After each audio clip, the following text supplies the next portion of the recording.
Today on the Crit House, we are honored to have W. Ralph Eubanks, an author, essayist, and educator whose work bridges literature and visual storytelling. As the author of 3 acclaimed books, A Place Like Mississippi, Ever is a Long Time, and The House at the End of the Road, Ralph's writing captures the soul of the American South. Ralph is a Guggenheim Fellow and a recipient of the Mississippi Governor's Arts Award. With a keen interest in photography, Ralph's essays often explore how photography preserves memory and illuminates history, as seen in his compelling reflections on Doy Gorton's book, The White South. Join us as we dive into Ralph's insights into the intersections of photography and storytelling, and he discusses his myFIVE images from Walker Evans, Eudora Welty, Marion post-Wolcott, and 2 images from Gordon Parks. W. Ralph Eubanks, we came to you because you had written an article about Doy Gorton's new book that was one of the most compelling reviews. I don't know if it's a review or a critique of that book that I had read. And I was so moved by Doy's book in the first place, but also what you wrote about it just told me that you knew something about photography in a deeper way than I think a lot of reviews that I had read. So I immediately said, I really want to talk to you. So thanks for joining us here on the Crit House. Well, thank you for inviting me. I feel honored to be here since I know most of the time these people are photographers. And I'm someone who I would say writes more about photography. I'm behind the camera as a writer. Those are photographs that I take for, as an aid memoir for my writing, but I would never call myself a photographer. Well, we'll do that. In my world, if you have a camera and you take pictures, you're a photographer. But yeah, so it's tell us about like who you are, because you are. I mean, you are not a photographer by profession. You take pictures, but you're a writer and you're an educator. I'm a writer and essayist. I have 3 books. My first book was a memoir called Ever is a Long Time.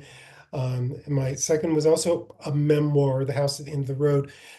The first book really kind of dealing with my growing up in Mississippi. The second one about my grandparents, who were an interracial couple who married in Alabama around 1915. Kind of reconstructing their life and trying to understand my own.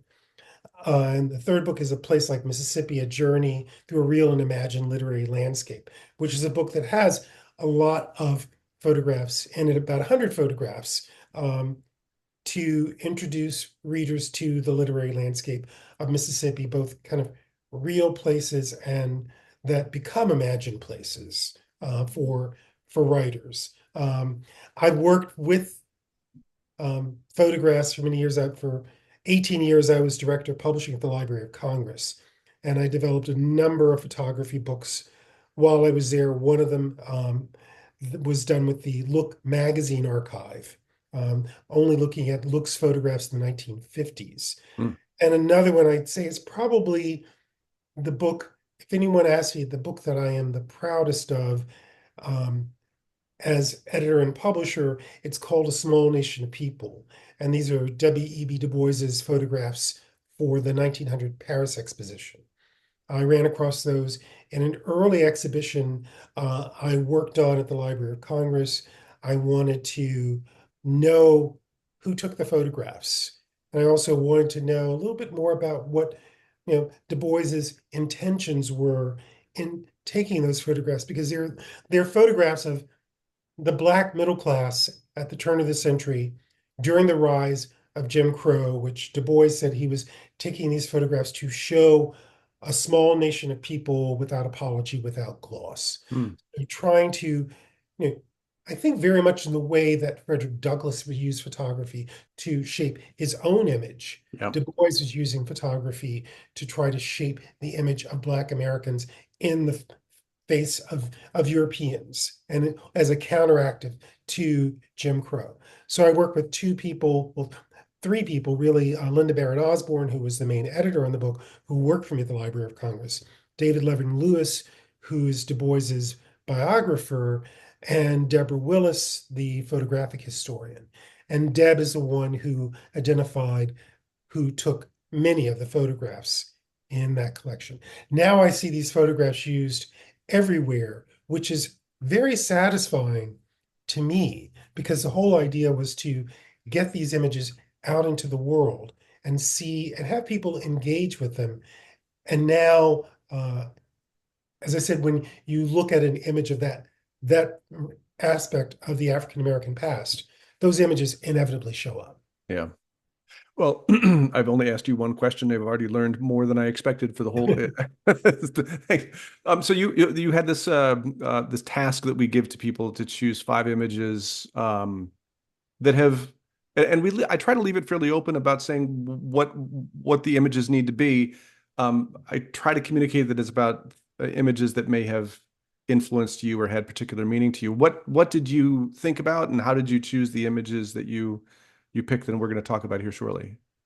I really chose them on things that I guess there were really two criteria. One was photographers that whose work mean a great deal to me and have been influential in the way that I think about the image of the American South. I teach a class on the image of the American South. The South is, America's most photographed region. Yes. So I thought about photographers who have captured the image of the South in some way, and also photographers whose work I connect with personally. And this little office that I'm in my house, there are two Walker Evans images here. One of the house mover outside of Birmingham, and the one on the other wall over there is of the black barber shop. And then right next door is another Walker Evans. I have 5 Walker Evans photographs in my house. What a great house you must have. Well, let's take a look at your images and talk about them and what their meaning is. And we start with another Walker Evans. Yes, the Sprott, Alabama post office. I have never been to Sprott, Alabama. My parents are from Alabama. Hale County is not a place that I actually visited as a child, but I saw lots of little crossroads post office general stores like this. And I think the reason I like this one so much, and the reason the first time I saw it, I was taken by it. It is like the one that was in my mother's hometown of Prestwick, Alabama, a town that no longer exists. There was a building like this with a sign very much like this along the railroad tracks. And that is where my father got off to walk down a dirt road to go visit my mother when they were courting. So for me, this image kind of captures a piece of my family's past. And I'm also old enough that I witnessed some of these buildings that still looking like this. This is from 1935, 1936. And I would have been going through these little towns in Alabama 30 years later. And they still very much looked like this. And I've been in general stores like this one. I like this one because I have 2 versions of this photograph in my house. Right next door, I have this version with the people on the porch. And then I have the other one where he's a little bit farther out and you can see the crossroads and there's no one on the porch. Well, let's go on to your second artist in this iconic image from Gordon Parks. Discovering Gordon Parks's work I was familiar with Gordon Parks's work when I was at the Library of Congress. But before I even got there, I knew this photograph. I really learned the story behind this photograph from my friend, the photographic historian, John Edwin Mason. And one of the things that John has made me understand about this photograph is for many years, I thought about this photograph as protest, pure protest. Um, but John has helped me see that it's not only protesting kind of the conditions of America, because the woman in the photograph was qualified to be a stenographer, but because Woodrow Wilson had gotten blacks excluded from the civil service, she couldn't work as a stenographer for the federal government and was instead cleaning floors. But it's kind of it's protesting the conditions of race in America, but it's also kind of showing the promise of America at the same time. And that's what I find so fascinating about this image. And without, you know, John's insights into that, I'm not sure I would have Hmm. seen that. But after that conversation, one of the things I did do, there's another, I always tell my students when we're talking about photography, let's talk about what's inside the frame, but let's kind of go outside the frame for a moment. And Parks spend some time with this woman and her family in their home Yeah. and their photographs in the FSA of that. So you get a much better sense of who she is. And when you see all of those images that you don't see here, you kind of get a sense of her life outside of, mopping and sweeping. You see her, I think that's why you can see the promise of America at the same time, because she's working to educate her grandchildren. We have another image from Gordon Parks. Yes, this schoolroom in Alabama. My father grew up in Choctaw County, Alabama, and described his classroom to me once. And when I saw this image, and he talked about the pot-bellied stove inside, and I thought, this has to be basically the same type of school classroom that he attended. Hmm. It's not in the same county. It's in Gordon Parks's segregation story for Life magazine, which has a whole series of photographs. But this classroom, I realized when I saw it, I said, this would have been the type of classroom my father went to. When I went to school during segregation, the school I went to was a Rosenwald school, but I'm also going to school in the early 1960s during Separate but Equal, Yeah. where money is being poured into those schools to try to improve the physical condition of them so that they don't look like this, so that they can prevent integration from happening. At this point, that's not even in the equation. So this really gave me a sense of the type of school room that my father attended. And I think he went there through eighth grade and then had to go away to board at a school. I think there was only one school near them that would allow him to go to high school. And most Black people in that part of Alabama, in the Black Belt of Alabama, did not go to high school. Right. I mean, as Roland Barthes said that a photograph represents a past reality. And I think that Mhm.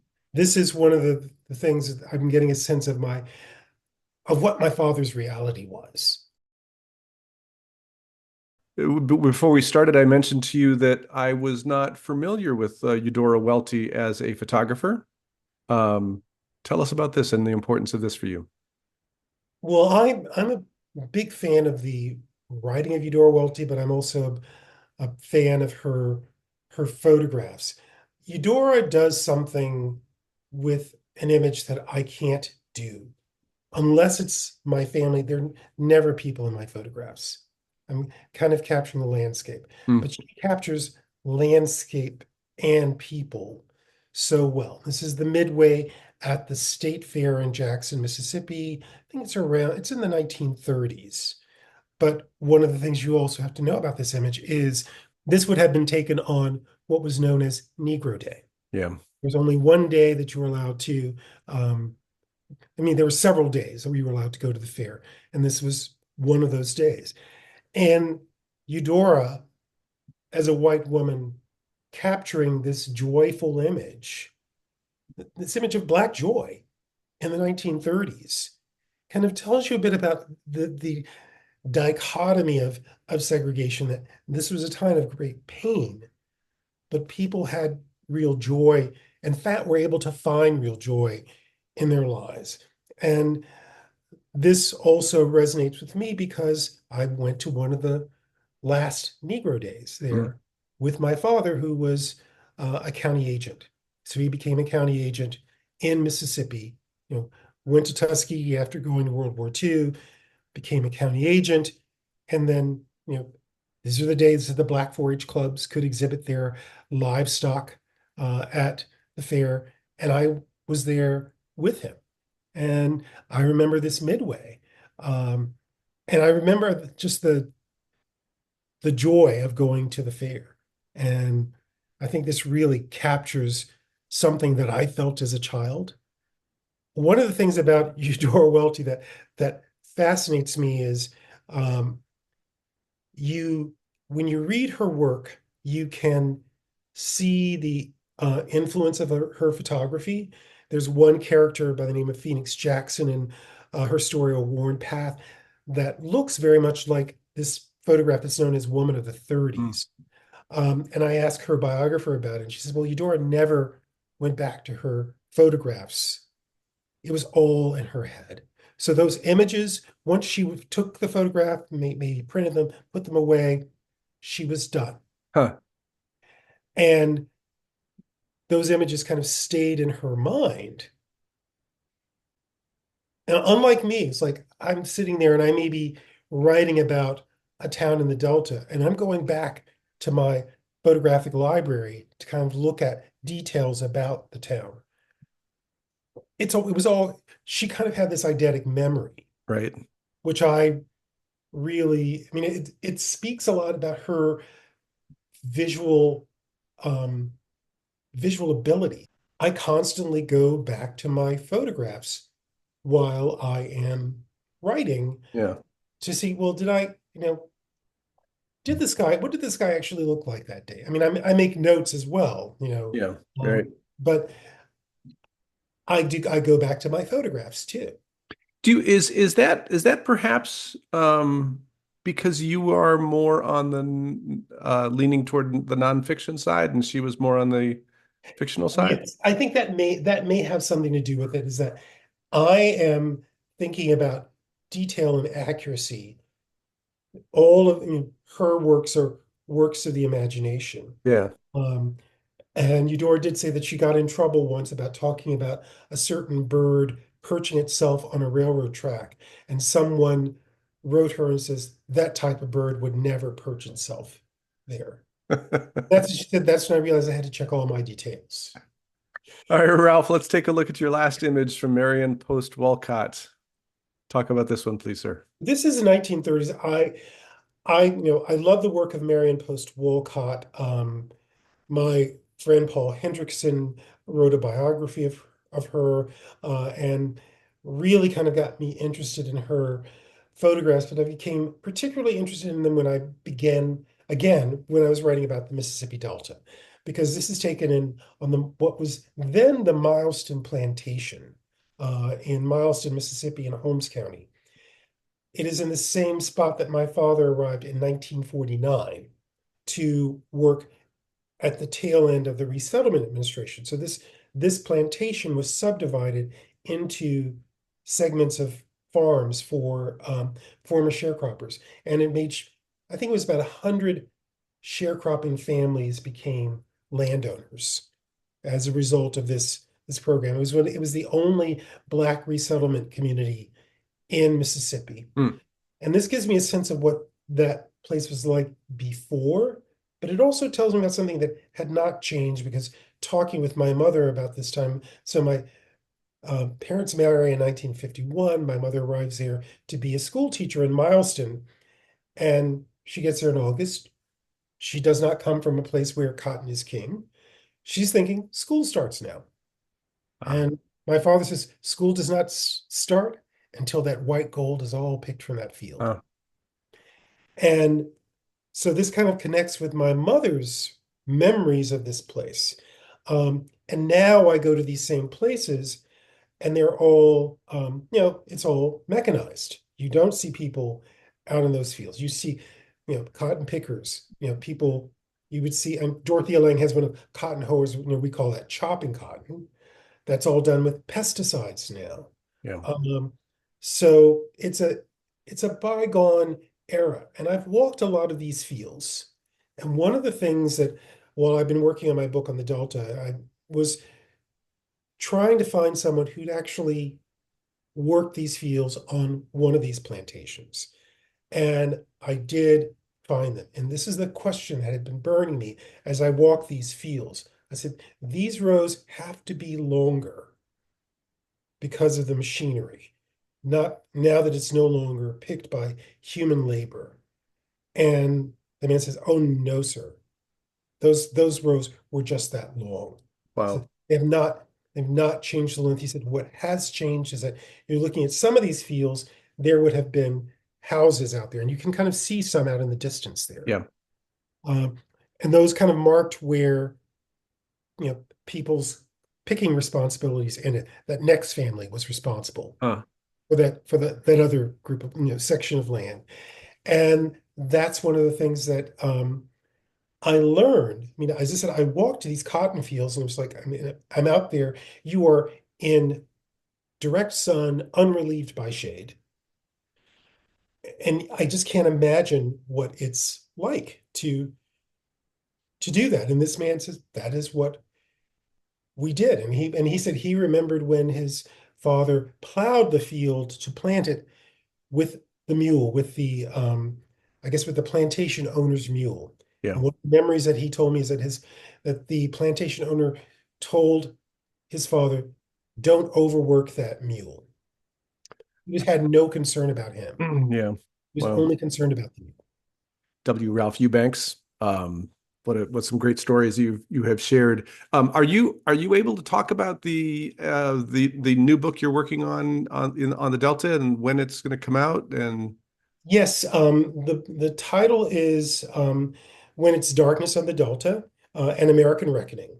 So it's a book that weaves together historical narrative, personal stories because of my family's connection to the Delta. That's where my family arrived in 1949 from Alabama, and left in the wake of the Emmett Till murder in 1956, but remained in Mississippi. And I'm looking at really three questions.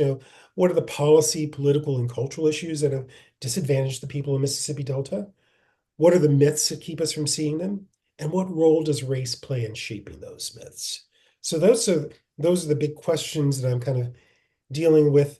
It will be out in September of 2025 from Beacon Press. well, we look forward to seeing it. Thank you so much for joining us. We will call you a photographer, even though you don't. I don't call myself a photographer because everything that I do is imitative of the people that we have talked about. And I have to say, going through the Delta, I think of myself, what would Eudora do? What would Walker Evans do? What would Gordon Parks do? Well, there are very few people in the photographic world who get to the point where they're not being imitative. And you've shown some of them, but I think in some ways we all are riding on the shoulders of the people who have been before us. Yes, thank you. It's been a pleasure talking to you, and thank you all for watching The Crit House.